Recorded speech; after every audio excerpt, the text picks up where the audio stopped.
कुंवारी क्यों है माता वैष्णो देवी? माता के अधिकांश स्वरूप सुहागिन की तरह पूजे जाते हैं। फिर माता वैष्णो देवी कुमारी कन्या रूप में क्यों पूजी जाती है? त्रिकुट पर्वत पर विराजने वाली माता वैष्णो देवी का धाम माँ जगदम्बा का जागृत पीठ है। माता वैष्णो देवी के भक्त दुनिया भर से आते हैं और माता से मनोकामना पूर्ति का वरदान लेकर जाते हैं। माता वैष्णो देवी में सिंदूर चढ़ता है, सुहाग का आशीर्वाद भी मिलता है, परंतु माता कुंवारी रूप में है। इसके पीछे एक पौराणिक कथा है जो इस प्रकार से है। त्रेता युग की बात है। दक्षिण भारत के रामेश्वरम में समुद्र तट पर एक सुंदर गांव था। रत्नाकर पंडित यहीं रहते थे। रत्नाकर शिवजी और माँ आदि शक्ति के बड़े भक्त थे। गांव शहर में रत्नाकर का मान तो बहुत था, पर उन्हें कोई संतान न थी।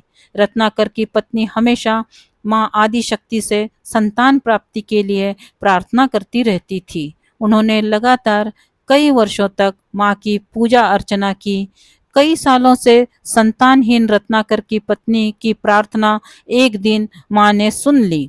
वह गर्भवती हुई तो एक रात रत्नाकर के सपने में एक बालिका ने आकर कहा, मैं तुम्हारे घर आ रही हूँ, पर एक शर्त पर।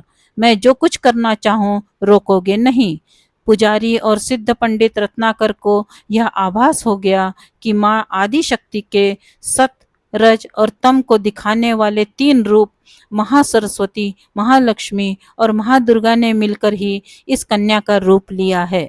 नियत समय पर इस दिव्य कन्या का जन्म हुआ।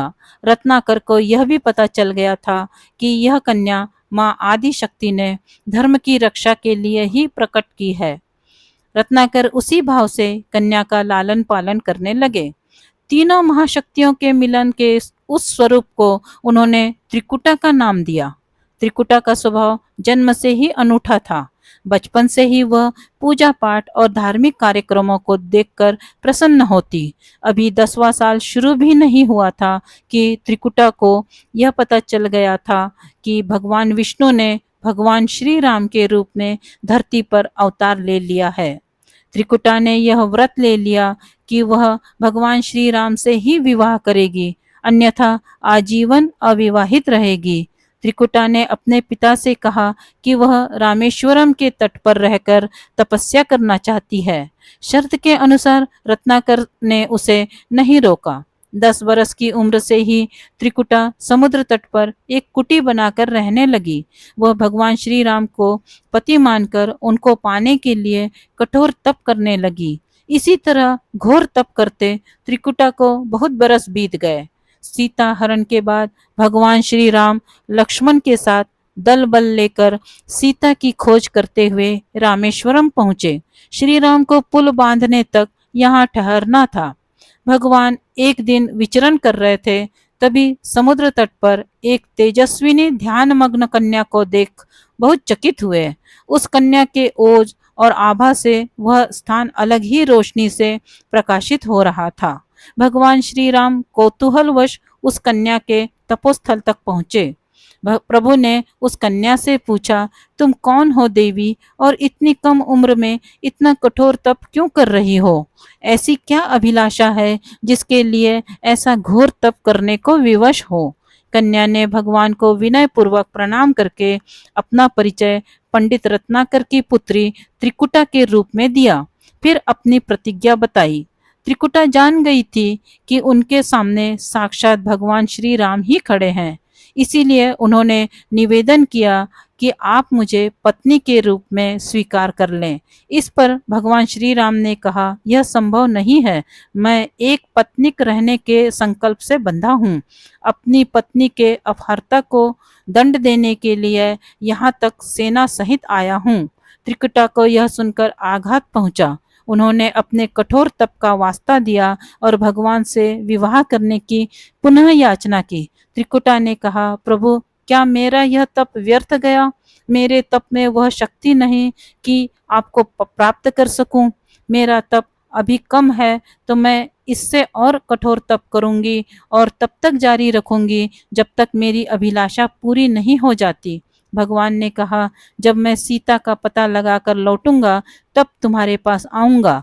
यदि तुम मुझे पहचान लोगी तो मैं तुम्हारी इस बात पर सही निर्णय करूंगा। त्रिकुटा को इस बात से बड़ी प्रसन्नता हुई कि उनका तप सफल है। भगवान ने उन्हें वरण का एक आश्वासन दिया है। इस प्रसन्नता के भाव से भरकर त्रिकुटा का उत्साह और बढ़ गया। उन्होंने और कठिन तप करना आरंभ किया। उनके तप का प्रभाव ऐसा था कि उनकी कुटी के आसपास का पूरा क्षेत्र एक अलग प्रकाश से प्रकाशित होता था।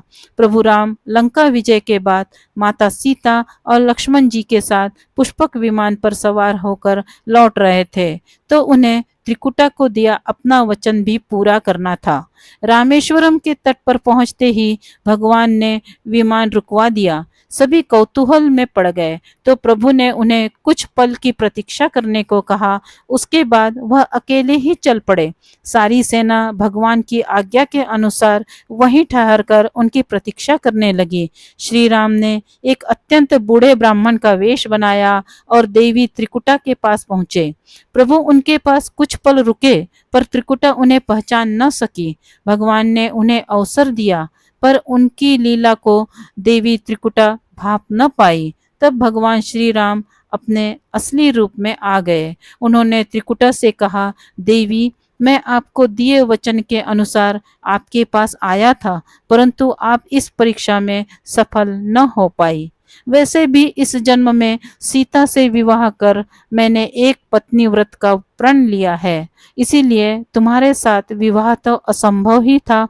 देवी त्रिकुटा कुछ निराश हो गई। भगवान ने उनकी मनस्थिति समझ ली और मधुर वचन में बोले, आपको निराश होने की आवश्यकता नहीं। आपका संकल्प पक्का है, इसलिए मैं इसे खाली नहीं जाने दूंगा। इस युग में मैं व्रतधारी होने के कारण विवश हूँ। कलयुग में मैं जब कल्कि के रूप में अवतार लूंगा, तब मैं तुम्हें अपनी पत्नी रूप में अवश्य स्वीकार करूंगा। तब तक तुम हिमालय स्थित त्रिकुट पर्वत पर जाकर तप करो और मेरे अवतार की प्रतीक्षा करो। भगवान ने उन्हें वरदान देते हुए कहा, तुम भक्तों के कष्ट और दुखों का नाश करते हुए इस संसार का कल्याण करती रहो। विष्णु का अंश होने, उनके कुल में अवतार लेने तथा विष्णु पूजक होने के नाते सारा संसार तुम्हें माता वैष्णो देवी के रूप में पूजेगा। कलयुग में तुम्हारे लिए कुछ भी अदेय नहीं होगा। जो भी भक्त भक्ति भाव से तुम्हारी पूजा अर्चना करेंगे, उन्हें तुम सर्वस्व प्रदान करोगी। भगवान श्री राम यह वरदान देकर चले गए। त्रिकुटा श्री राम से मिले इस वरदान से अत्यंत प्रसन्न थी। उन्होंने प्रभु के आदेशानुसार संसार के कल्याण का संकल्प लिया। त्रिकुटा उत्तरी भारत के मानिक पर्वत श्रृंखला की 3 पहाड़ों वाले त्रिकुट पर्वत पर तप के लिए आ गई। वही माता वैष्णो देवी के नाम से विराजमान है। श्री हरि का वरदान होने के कारण वैष्णो माता भक्तों की सभी मनोकामनाएं पूरी करती है। इसीलिए माता का स्वरूप कुंवारी का है। वह श्री हरि के कल के अवतार की प्रतीक्षा कर रही है। उस अवतार के बाद भगवान उन्हें स्वीकारेंगे। यदि आपको ये पौराणिक कहानी अच्छी लगी हो तो प्लीज़ इसे लाइक करें, शेयर करें और इस चैनल को सब्सक्राइब करें। धन्यवाद।